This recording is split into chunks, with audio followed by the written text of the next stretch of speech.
Hello, I'm Takis Athanassiou. I'd like to welcome you on the new episode of Leadership Execution Podcast, a podcast for leaders who would like to make a difference.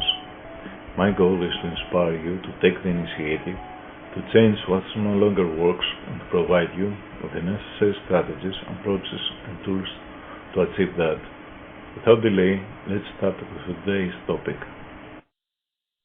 Hello everybody, Takis Athanassiou here. Welcome to the Leadership Execution Podcast. If this is your first time listening, then thanks for coming, and I hope to have you again in the show. Now let's get into today's show. Today I'm excited to have as a guest a person as Liam Martin. Liam is co-founder of two companies, Time Doctor and Staff.com, and a really clever guy. Liam mainly interested in is marketing and process design for remote teams, while he focuses on online tutoring, business development, data analysis, outsourcing, remote work, and staffing. A discussion with Liam is always an interesting one. Let's hear what he has to say. Hello Liam, how are you today? Good, how are you? That's fine, thank you. Great. So, are you ready to answer some questions? Absolutely. Go ahead. Let me tell you something about yourself, who is Liam? And how do you start a business? Boy, that's a pretty existential question, but I will try to answer it as concisely as humanly possible. So really, I think that there's a lot of fear inside of most would-be entrepreneurs. Most people would call them entrepreneurs. You might have a lot of people that are listening to this podcast right now.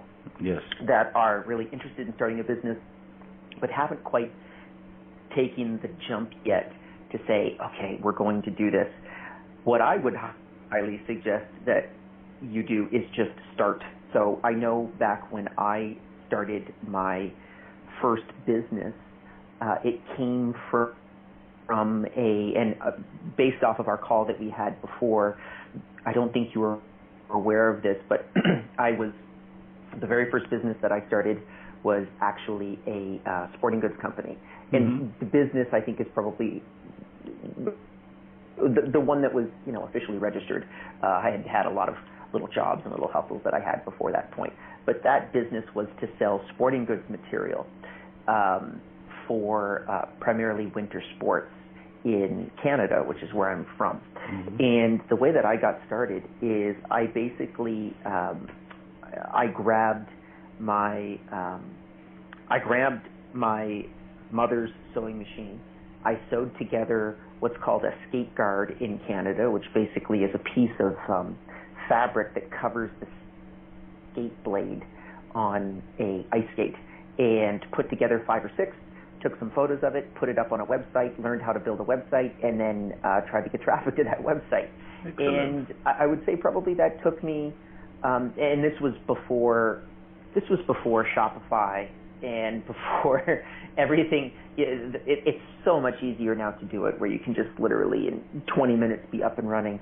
But that probably took me about a month to be able to go through the entire process from beginning to end. I would say the costs to me were probably around, I would say $500. And that to me is the best place to start. So say to yourself, I'm not going to quit my job. I'm going to keep my day job. And when I get home at 6 p.m., as an example, when I get home from school or from work, I'm going to start working on something till midnight. So just apply 6 hours into the process. So instead of going, watching TV or going out or doing all of these other things, invest those 6 hours a night into starting a business. And that's really what I did.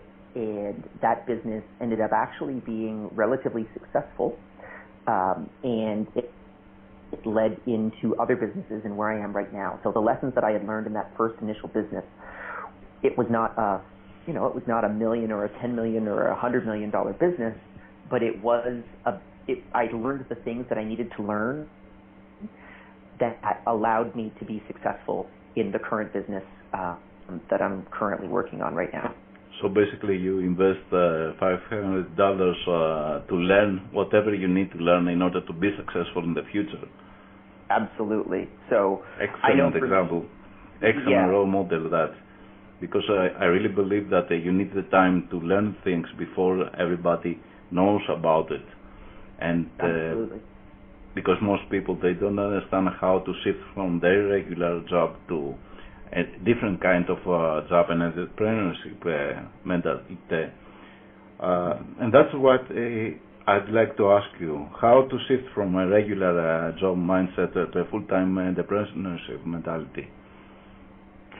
Well, I think it's somewhat disingenuous to be able to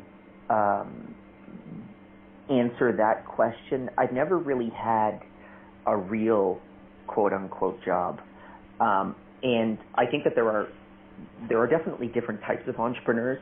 I'm just one that has not been able to. The reason why I'm in entrepreneurship is because I'm unable to hold down a regular job. That's mostly the problem that I've had. So I've had multiple jobs. They've all resulted in me either getting fired from that position or quitting. Usually, I think the longest one that I had was 6 months. So I've had jobs where I was selling water coolers door to door, as an example. And, for those of you that don't know what a water cooler is, I think most of you do. It's a big, tall machine that you can put a large bottle of water in the top, and you pull hot or cold water out through the bottom. And I did door-to-door sales. So I was hired by this company. They don't pay you any money, they don't pay you a salary. It's completely based off commission. And I knocked on doors for about 4 months. And it was very hard work. It was in 40-degree weather Celsius, so I'm talking 100-degree weather Fahrenheit. Difficult situation, that means. Yeah, and I remember recognizing that we were selling water coolers to individual people, so just knocking door to door, and the most I could sell was one water cooler. So what I recognized was if I went and approached a business, so I went into a large office building, and I sold 20 water coolers to one person in one day, and I would maybe sell one water cooler a day. So I thought to myself, well, this is a great hack. This is fantastic. I spend the same amount of time, but I make 20 times the commission. And at that point, I think a commission was about $100 per water cooler. They were very expensive water coolers, by the way. You could buy a water cooler at a regular department store for about $200, and we were in essence selling the same water cooler for about $500 or $600. So it was very overpriced. We didn't really have an advantage in the market, or at least I did not.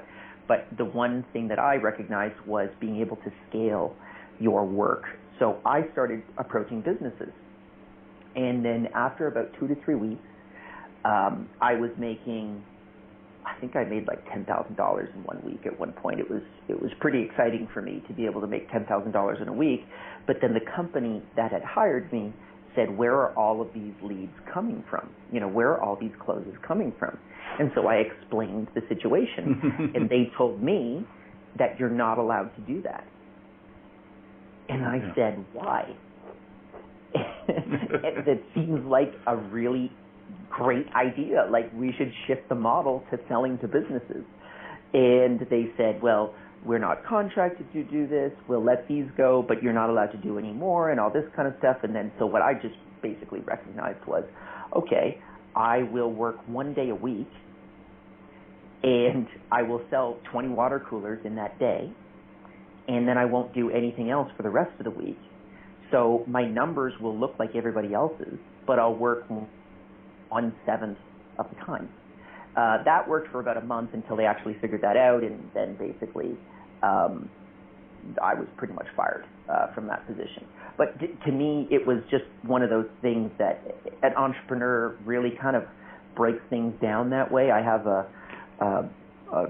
long-term partner of mine that runs a business right now, and she thinks in exactly the same way. So not necessarily breaking the rules, but bending them. Re-engineering, perhaps it's a better word, because what an entrepreneur's mindset is how to something works and how it works better. And I think you find a better way to scaling up your work. Exactly. And I think that it also connects to another component of entrepreneurship, which is just being able to not necessarily, if something is unfair, I really do try to kind of maximize my chances of success as much as possible. So, at first I was making a ton of money and then recognized I couldn't make a ton of money, and then I would just work less and make the same amount of money. So always trying to maximize my productivity is really critical for me. So to answer your question, how do you shift from a regular job mindset to a full-time entrepreneurship mentality? So I wouldn't have one, but if I was speaking to someone who did have a regular job, what I would tell them is what you need to do is, again, don't quit your job. Go back. Stop when you end your job at 6 p.m. Go home and put in 4 to 6 hours a night working on that other thing. So start with education, start with, this podcast is a fantastic start to be able to start thinking about entrepreneurship and really sort of communicating to entrepreneurs, at least digitally. Get that information in your mind, come up with an idea, and realistically, if you've made the decision now to be able to do something like this, you should probably come up with something within a month. So whether that's a website, whether that's selling a digital product, a physical product, whatever it might be, come up with an idea within a month and then just try to execute on that idea.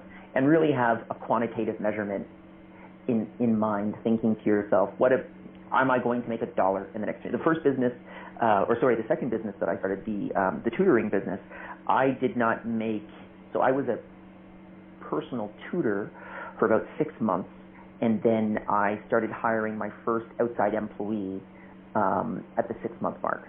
And that's when I really kind of figured out, okay, this is not just me hustling deals, this is starting to turn into a business, and then it accelerated quite quickly after that.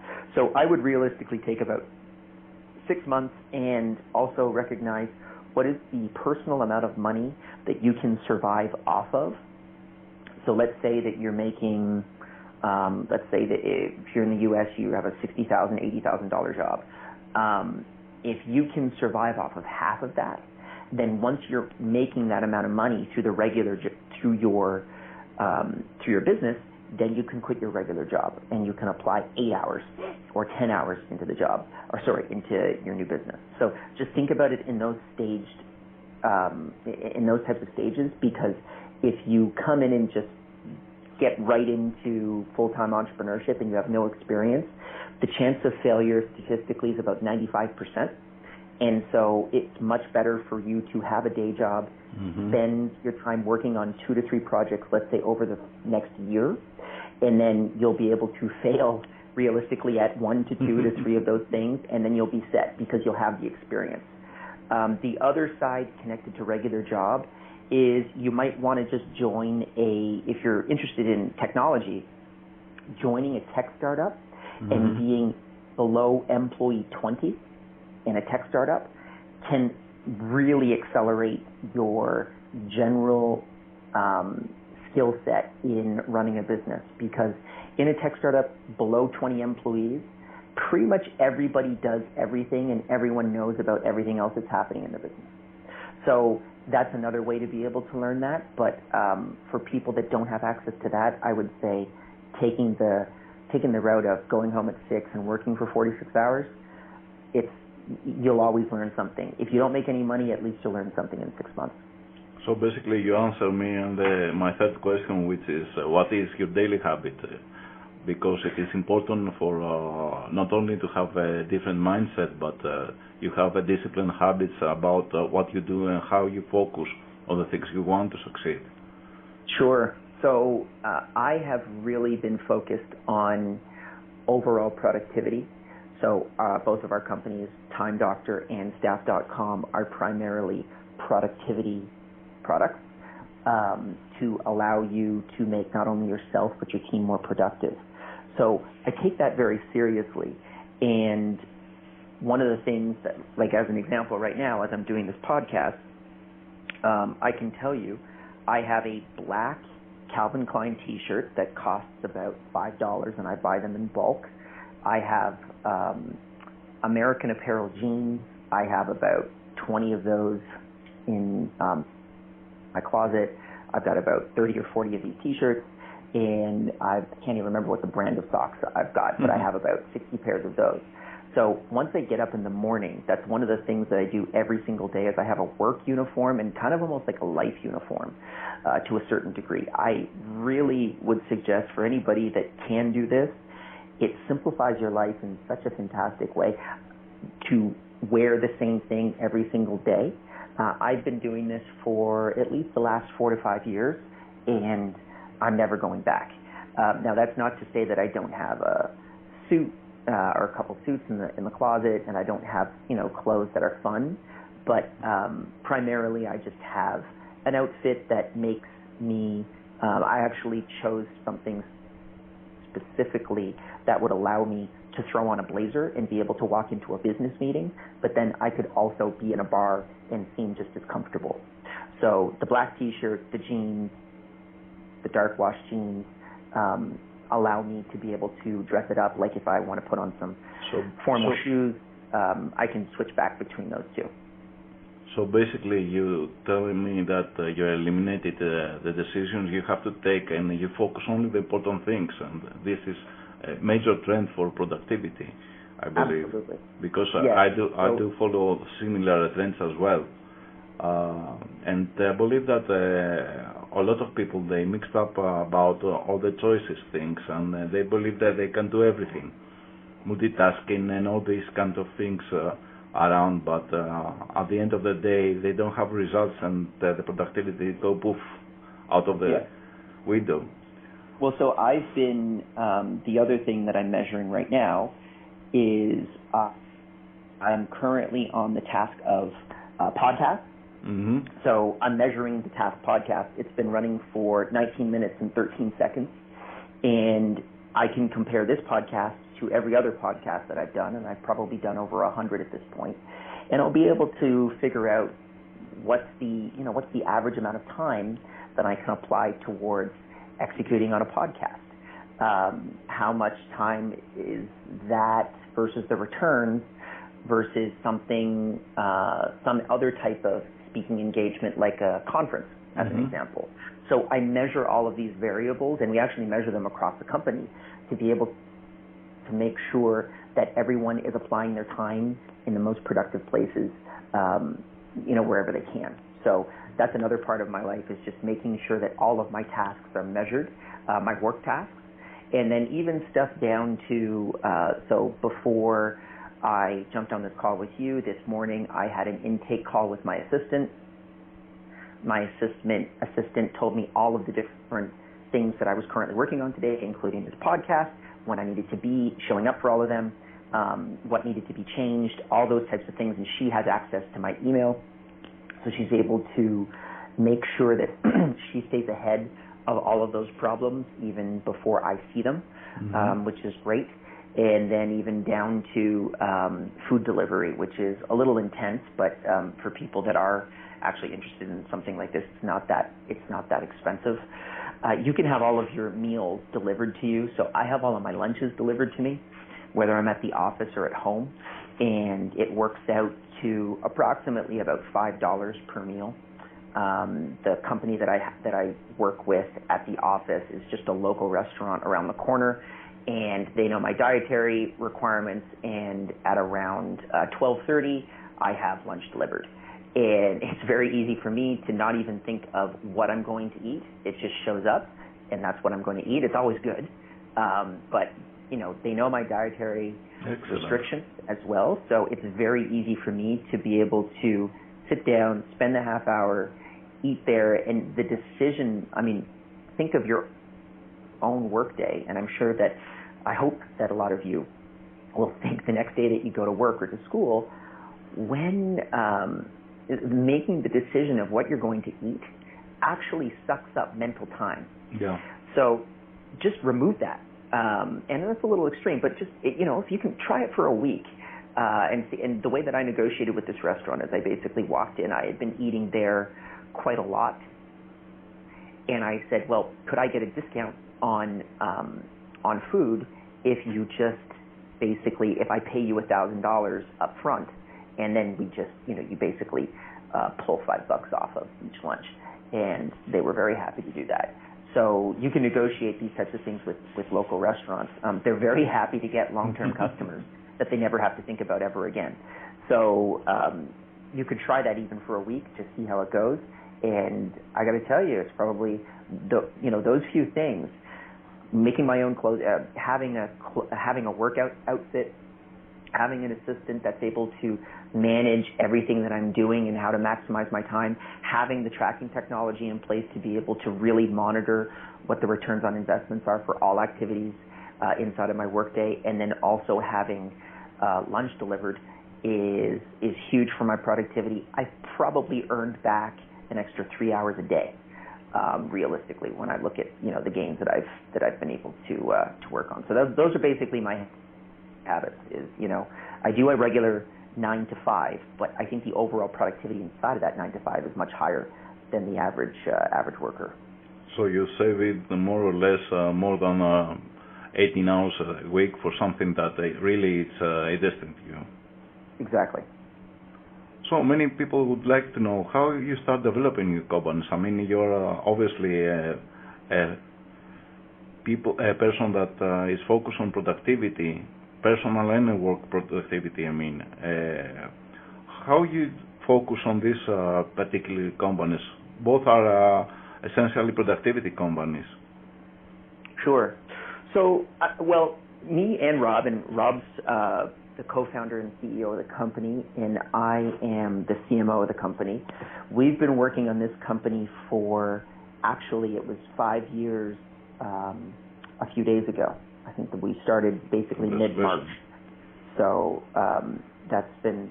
I actually got quite surprised that it's actually been 5 years.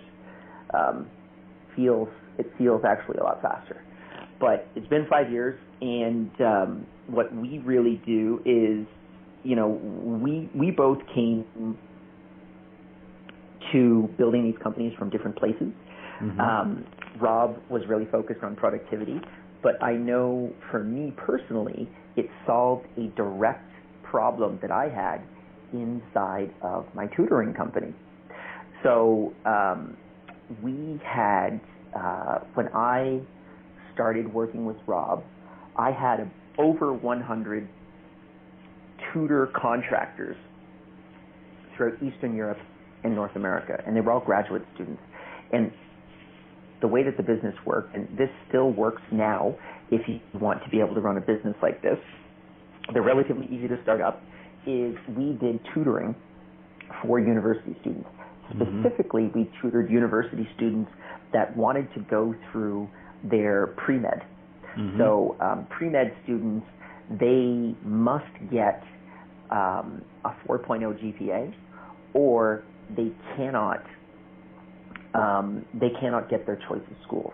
So they can definitely go into B schools, but they can't go into A schools. Harvard, Oxford, University of Toronto, McGill. These are A-level schools. So they're prepared to spend exorbitant amounts of money to be prepared for 4 input classes, which is, or 4 basically undergraduate courses, which is Biology 1, Biology 2, Math 1, 2, Chem 1, 2, and I can't remember the last one. You guys can look it up. So what I basically did is I hired a whole bunch of people that were graduate students and were actually teaching those classes, or they were the teaching assistants in that class, and then they would teach the pre-med students.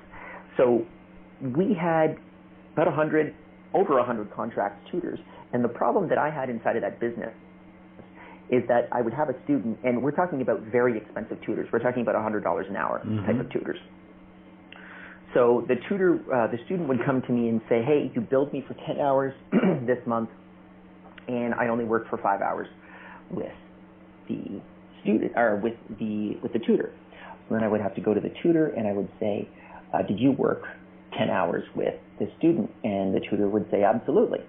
So what I would end up having to do is I would pay the tutor for the full 10 hours, but I would refund the student for 5 hours, and I would end up making basically nothing. And that was creating a major problem inside of the business. It was very difficult for me to be able to continue on with the business with this problem coming in, and it was just a problem of not being able to confirm work hours reliably. So Time Doctor solved that perfectly. What it in essence did is it allowed me to be able to manage that entire remote team and know that this tutor spent exactly 9 hours and 52 minutes with this student this month, and I can confirm all of the work hours. I can confirm the websites and applications that they were interacting with while they were actually, performing the tutoring. So it allowed me to just instantly solve that problem. And then that kind of evolved into a larger mission, which was really focusing on remote work in general. So we have, in the company right now, we have a mission statement, which is really the core tenet of what we're looking towards, which is we want to empower people to work wherever they want, whenever they want. So I'm currently working at home. We have 70 plus employees in 26 different countries.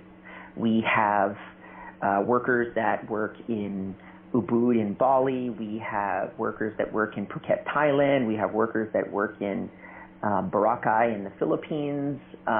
We have people that work all over the planet. And we don't really care where you work or when, as long as you get that work done. And we feel like that's a better way to work. So technology like Time Doctor and Staff.com empowers those people to be able to tell their employer, hey, there is documentation of what I'm doing. I am actually doing work, so I don't need to be in this office anymore. And that's really the core fundamental reasoning behind why we're currently building the company now, and we're focusing on that as a clear goal over the next couple of years. Congratulations. It is an excellent story and very inspiring. What I would like to do is tell me a little bit more about Time Doctor and Staff.com, about their doing an operation. Sure. So Time Doctor is basically a time analytics tool. So what it does is it measures the websites, applications, mouse movements, and keyboard movements on a computer. So right now I'm doing the podcast task. At the end of this call, I'll be able to figure out exactly how efficiently I completed this task in comparison to all the other podcasts that I've done, and figure out what is how to make that process more efficient. Staff.com is in essence exactly the same product, except for large-scale teams. So if you have more than 100 people, you'd really want to work with Staff.com, and Time Doctor is more for the SMB market. So you can get in right away with Time Doctor. You can basically start immediately, sign up, and you can start using it in under 5 minutes. Staff.com requires a little bit more work, but you can get to the same place with that product as well. Wonderful. So these two companies, these business models reflect your own path toward your present status, or it is something that anybody can follow up in order to become an entrepreneur. I mean, solving problems is not enough, I believe. You need some other things as well. Yes. So, I mean, I think the problem for me is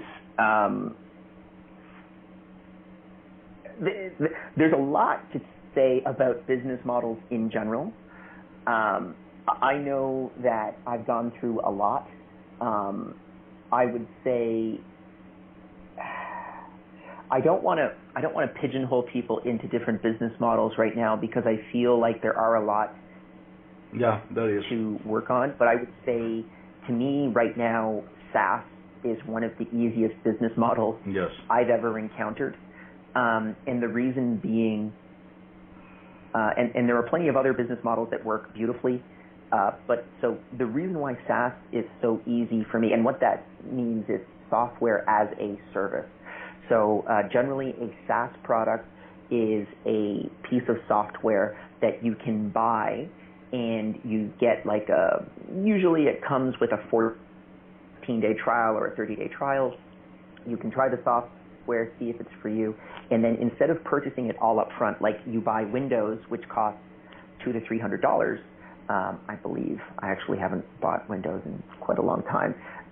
But let's say any other type of, large-scale piece of software like Microsoft Word, instead of purchasing it all up front, you purchase it on a monthly basis. So Time Doctor, as an example, instead of paying $2,000 for Time Doctor, you pay $10 per user per month. So you can expand or contract your team dependent upon your needs. And the other beauty of it is the software is continuously updated for you. So you always have the most up-to-date version of Time Doctor, in the company. We push new code every Wednesday. So we're always working on making the software better and better. And what that does is it creates an advantage for both the customer and the business owner. The business owner does not, or the customer does not have to pay a whole bunch of money up front to be able to use the software, but the business owner, as long as they get enough customers, they will pretty much never go out of business.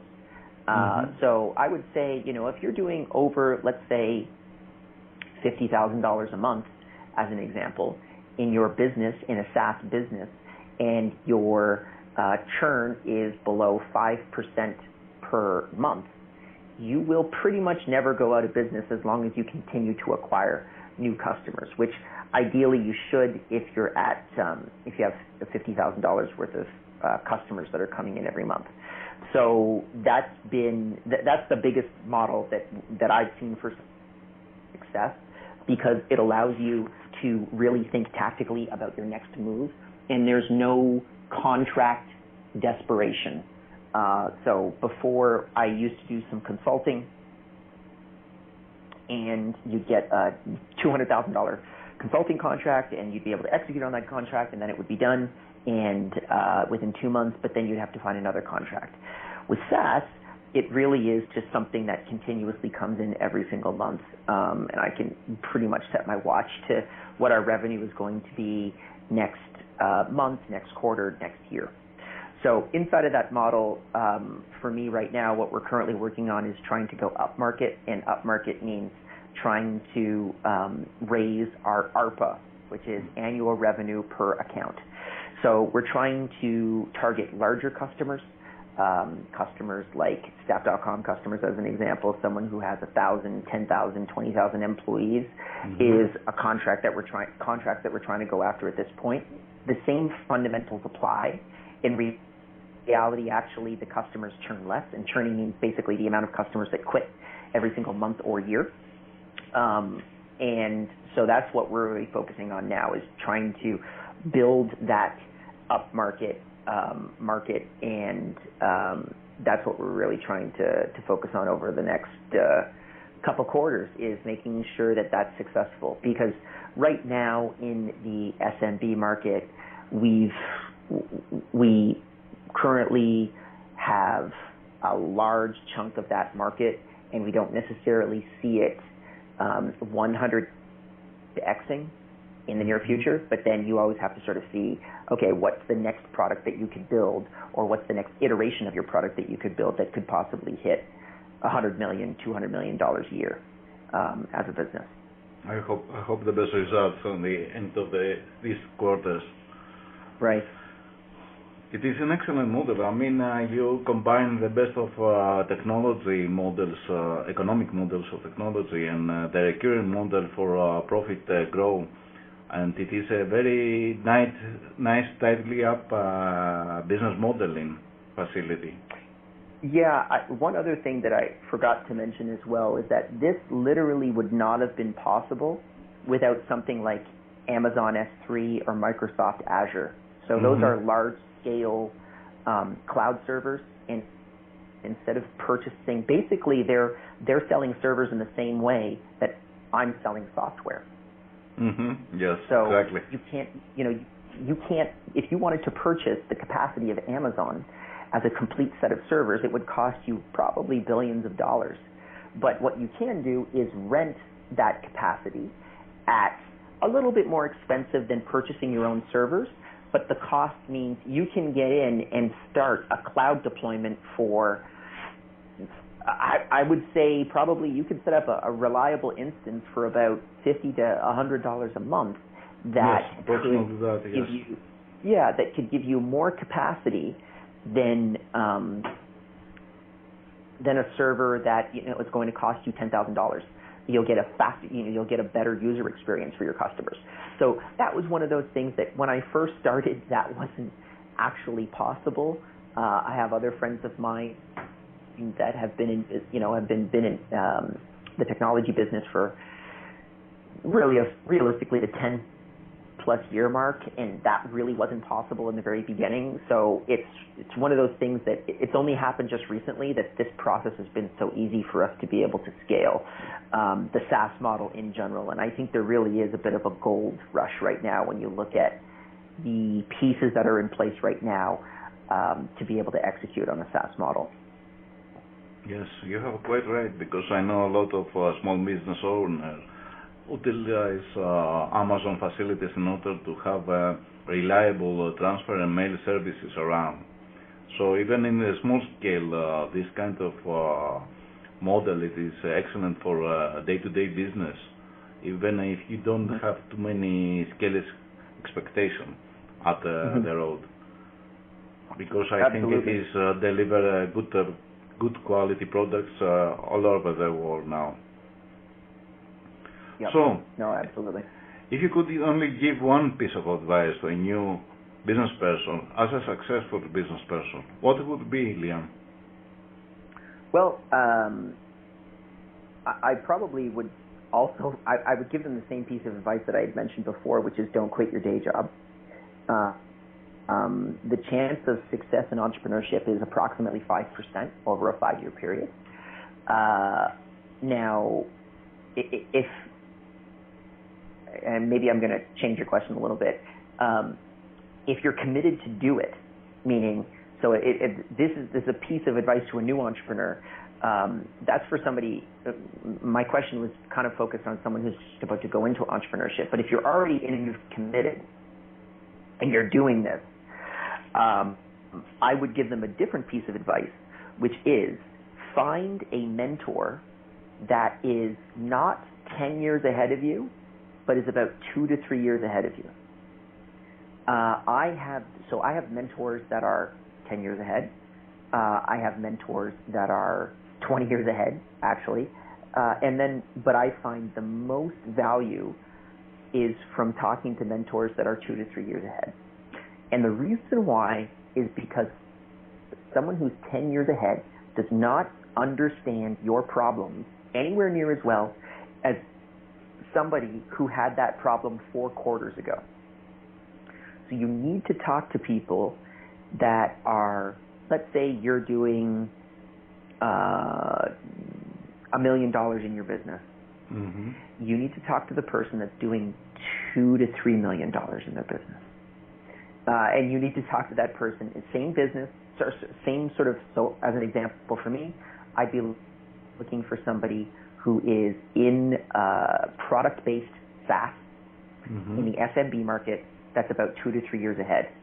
And those are the people that I really want to talk to, because they'll tell you, I'll have a problem. Like right now, we're trying to work on our conversion from trial users to paid users.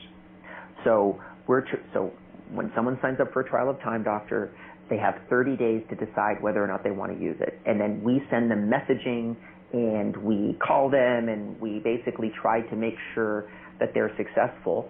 And the way that we try to make them successful is to get to their aha moment, which is where they discover what the product does and why they would need it inside of their business.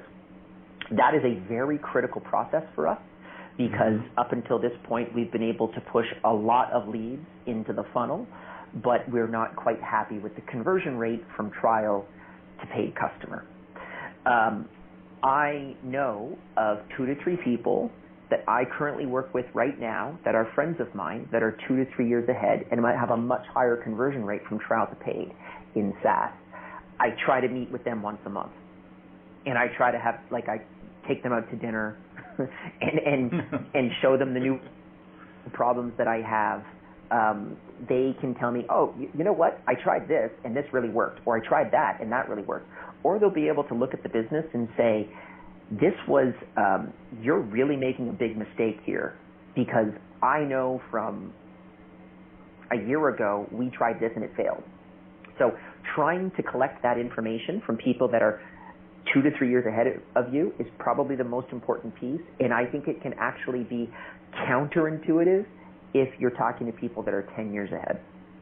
Because the people that are 10 years ahead, again, are not experiencing the same problems that you are, and if they had, it's so far off into their